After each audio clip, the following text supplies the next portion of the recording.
Olá, querido amigo, querida amiga, tudo bem com você? Um bom dia. Eu me chamo Danilo Leão e serei o seu companheiro nessa jornada de estudo da lição da Escola Sabatina nesta semana. Hoje é domingo, dia 11 de agosto, e o tema da nossa lição de hoje é Enxergando Claramente.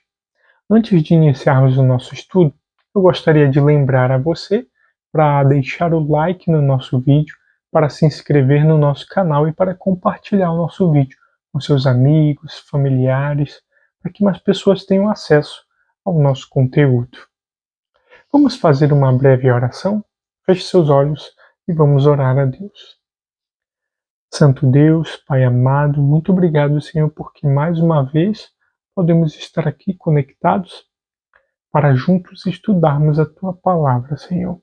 E pedimos, ó Deus, que Teu Santo Espírito seja o nosso professor nesta lição de hoje, que possamos entender a mensagem que o Senhor tem para nós nesse momento, abrindo a nossa mente e o nosso entendimento para a compreensão dela. E pedimos essas bênçãos em nome de Jesus. Amém. Amém. Muito bem, vamos abrir a Bíblia no Evangelho de Marcos, no capítulo 8, no versículo 22 até o versículo 30. Nós lemos o seguinte: Então chegaram a Betsaida e lhe trouxeram um cego, rogando-lhe que o tocasse. Jesus, tomando o cego pela mão, levou-o para fora da aldeia e, aplicando-lhe saliva aos olhos, impondo-lhe as mãos, perguntou-lhe: Vês alguma coisa? Este, recobrando a vista, respondeu: Vejo os homens, porque como árvores os vejo, andando. Então, novamente lhes pôs as mãos nos olhos, e ele, passando a ver claramente, ficou restabelecido, e tudo distinguia de modo perfeito. E mandou-o Jesus embora para casa, recomendando-lhe: não entres na aldeia. A partir do verso 27 agora, lemos o seguinte: Então, Jesus e os seus discípulos partiram para as aldeias de Cesareia de Filipe. E no caminho, perguntou-lhes: Quem dizem os homens que eu sou?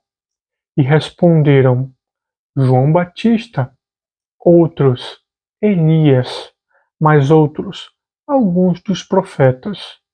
Então lhes perguntou: Mas vós, quem dizeis que eu sou? Respondendo, Pedro lhe disse: Tu és o Cristo. Advertiu-os Jesus de que a ninguém dissesse tal coisa a seu respeito. Eu gostaria de fazer uma pergunta a você.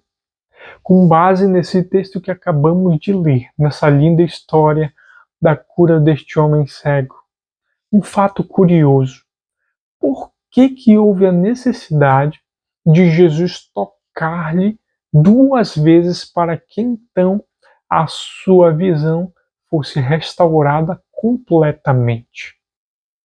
É interessante observar que nesse relato podemos ver aqui um emocionante momento onde Cristo ele conduz aquele homem cego até para fora da aldeia, para que então pudesse ali operar o milagre. A gente pode observar aqui com uma certa emoção, né? Imaginando aquela cena de Jesus conduzindo aquela pessoa cega, talvez segurando nos seus braços, ou talvez ali bem juntinho de si, andando devagar, para que aquele homem cego pudesse então receber a bênção do milagre fora da aldeia. É interessante observar que nos evangelhos este é o único momento em que é mencionado a necessidade de um segundo toque para que o milagre de Jesus fosse completo. No primeiro toque, a visão daquele homem foi parcialmente estabelecida, e só então no segundo toque a sua visão foi completamente restaurada. O que isso significa? Quando nós analisamos com calma o contexto, a gente observa que há algumas evidências que apontam para que, como se Jesus estivesse contando uma parábola através de suas ações. Por exemplo,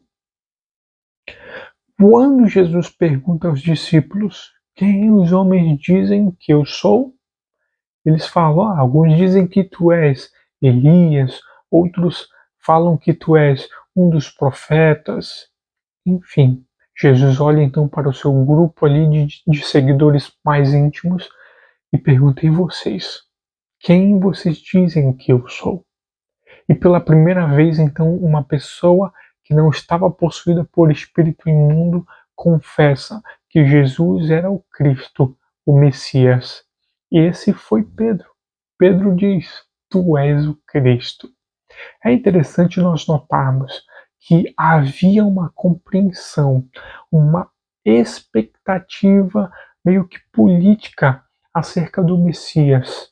Os próprios discípulos tinham essa ideia equivocada de que o Messias viria como sendo ali um revolucionário, ou como alguém que levantaria um exército e libertaria a nação do jugo dos romanos.